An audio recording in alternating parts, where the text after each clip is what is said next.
Good evening friends. आज मैं फिर से आया हूँ आपके लिए। क्लास 10 का एक चैप्टर है reflection and refraction of light, जिसे लेकर के तो हम लोग सबसे पहले पढ़ते हैं कि लाइट, व्हाट इज़ लाइट। तो it is a source of energy which enable us to light undergoes different phenomena.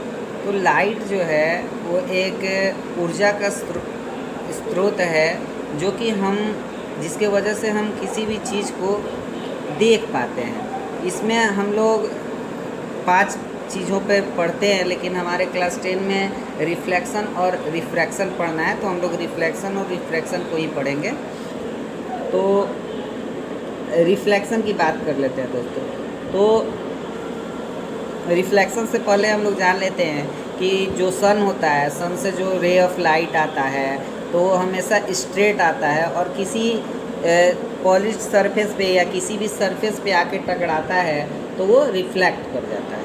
तो सबसे पहले हम लोग रिफ्लेक्शन देख लेते हैं। तो रिफ्लेक्शन का दोस्तों डिफिनेशन है कि the bouncing back of light from a smooth polished surface in the same medium is called reflection. In a reflection there is no change in medium. जो रिफ्लेक्शन ऑफ लाइट होता है दोस्तों, ये हम उसे कहते हैं जब कोई भी एक पॉलिश्ड सरफेस होता है उस पर आके कोई भी रे ऑफ लाइट टकराता है और रिफ्लेक्ट कर जाता है उसी मीडियम में, तो हम उसे रिफ्लेक्शन कहते हैं। इसमें कोई चेंज नहीं होता है। जैसे कि देख लीजिए, ये फिगर के थ्रू हम लोग समझने की कोशिश करते हैं। जैसे कि ये पॉलिश्ड सरफेस है, यहाँ पे एक रे ऑफ लाइट जिस एंगल से आया उसी एंगल से रिफ्लेक्ट कर गया, और ये एन है जो कि हम लोग नॉर्मल मानते हैं, जो कि 90 डिग्री का एंगल बनाता है। तो दोस्तों यहाँ पे जो एंगल आई है वो एंगल आर के इक्वल होता है। हम लोग अभी आगे लॉज ऑफ रिफ्लेक्शन में इस चीज़ को पढ़ेंगे। तो दोस्तों जो लॉज ऑफ रिफ्लेक्शन होता है ना, वो 2 तरह का होता है। सबसे पहला हम लोगों ने फिगर में देखा कि जो इंसिडेंट रे था या जो नॉर्मल था या रिफ्लेक्टेड रे था, तीनों एक ही प्लेन पे लाई कर रहा था। और दूसरा हम लोगों ने देखा कि जो एंगल ऑफ इंसिडेंस था वो एंगल ऑफ रिफ्लेक्शन के इक्वल था। तो यही रिफ्लेक्शन के 2 लॉज होते हैं। अब हम लोग आगे देखते हैं टाइप ऑफ रिफ्लेक्शन। तो जो टाइप ऑफ रिफ्लेक्शन होता है ना, वो 2 तरह का होता है। एक रेगुलर रिफ्लेक्शन होता है और एक इरेगुलर रिफ्लेक्शन। तो जो रेगुलर रिफ्लेक्शन होता है ना, वो स्मूथ और पॉलिश पर सरफेस पे होता है, यानी कि प्लेन रहता है, ताकि आराम से जो रे है ना वो पैरेलल में रिफ्लेक्ट कर जाता है। और जो इरेगुलर रिफ्लेक्शन होता है, इरेगुलर रिफ्लेक्शन जैसे कि जो रफ सरफेस पे रिफ्लेक्शन होता है ना, वो होता है, उसमें क्या है कि कोई भी मतलब रे जो है एक दूसरे के पैरेलल नहीं रहता है, कोई इधर तो कोई उधर चला जाता है। जैसे कि देख लीजिए फिगर में दोनों मैंने बना दिया है, एक में रे पैरेलल जा रहा है और एक में रे इरेगुलर है, मतलब पैरेलल नहीं है।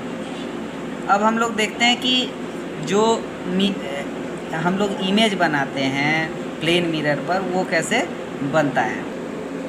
तो image formation by a plane mirror, यानी प्लेन मिरर के द्वारा हम लोग इमेज बनाएंगे। तो जो इमेज फॉर्मेशन होता है प्लेन मिरर में ना, वो रिफ्लेक्शन के द्वारा होता है, और जो लेंस में होता है वो रिफ्रैक्शन के द्वारा होता है। तो सबसे पहले हम लोग अभी रिफ्लेक्शन देख रहे हैं, तो मिरर का इमेज फॉर्मेशन के बारे में पढ़ते हैं। तो when a light falls on the surface it gets back along the same path. जब कोई लाइट नॉर्मली गिरता है सरफेस पे तो वो उसी सेम पाथ पे चला जाता है। तो हम लोग कह सकते हैं कि angle I equal to angle R equal to 90 degree. तो दोस्तों इसमें इमेज की विशेषताएं क्या होंगी। तो सबसे पहला है कि the size of the object equal to the size of image, यानी कि जो ऑब्जेक्ट का साइज होगा वही इमेज का साइज होगा, यानी कि A B equal to A dash B dash. Second है कि distance of object from a mirror equal to distance of a image from a mirror, यानी कि मिरर से जितना ऑब्जेक्ट का डिस्टेंस होगा उतना ही इमेज का भी डिस्टेंस होगा, यानी दोनों इक्वल होता है। और थर्ड है कि the image is laterally inverted, यानी कि लेफ्ट टू राइट और राइट टू लेफ्ट। और 4 नंबर है कि image is virtual and erect. ऐसे में जो इमेज बनता है ना वो वर्चुअल और इरेक्ट बनता है। तो जैसे कि दोस्तों देखिए, ये एक पॉलिश सरफेस हो गया, इस पे एक रे आया और रिफ्लेक्ट कर गया।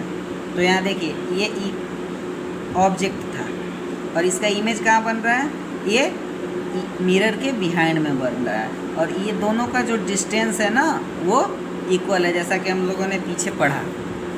तो distance of object from mirror इधर दिया हुआ है और distance of image from mirror यानी ये जो है ये डिस्टेंस है, और ये दोनों क्या होता है, इक्वल होता है। अब हम लोग आगे देखते हैं कि जब कर्व्ड सरफेस होगा तो क्या होगा। तो most commonly used type of curved mirror is a spherical mirror. मतलब सबसे ज़्यादा जो कर्व्ड मिरर यूज किया जाता है ना वो स्फेरिकल होता है। तो जो स्फेरिकल मिरर होता है आप लोग पढ़े भी होंगे, और नहीं तो ये 2 तरह का होता है, एक कन्वेक्स मिरर और एक कनकेव मिरर। तो स्फेरिकल मिरर जो होता है ना वो एक स्फेयर का पार्ट होता है, जिसमें जब अंदर से सरफेस पॉलिश्ड होता है तो वो कन्वेक्स होता है, और जब बाहर से सरफेस पॉलिश्ड होता है तो वो कनकेव होता है। तो हम लोग कह सकते हैं कि कर्व का अंदर वाला हिस्सा वाला मिरर जो है वो कनकेव मिरर होता है, और जब मिरर बाहर के तरफ होता हो तो वो कन्वेक्स मिरर होता है।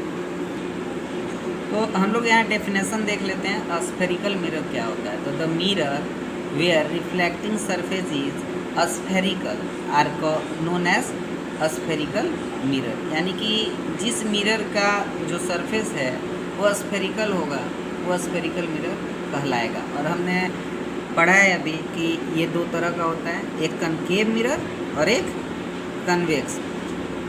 तो कनकेव मिरर जो होता है वो होता है कि the spherical mirror in which the reflecting surface is curved inwards, यानी कि जब अंदर के तरफ उसका रिफ्लेक्टिंग सरफेस होता है ना वो कनकेव मिरर कहलाता है, और जब रिफ्लेक्टिंग सरफेस बाहर के तरफ रहता है तो वो कौन सा मिरर कहलाता है, तो दोस्तों कन्वेक्स मिरर कहलाता है। तो आज के वीडियो में बस इतना ही, इसके आगे हम लोग कल के वीडियो में पढ़ेंगे। अगर मेरा वीडियो अच्छा लगा हो तो ज़्यादा से ज़्यादा शेयर और लाइक करना ना भूलें। Thank you, good night.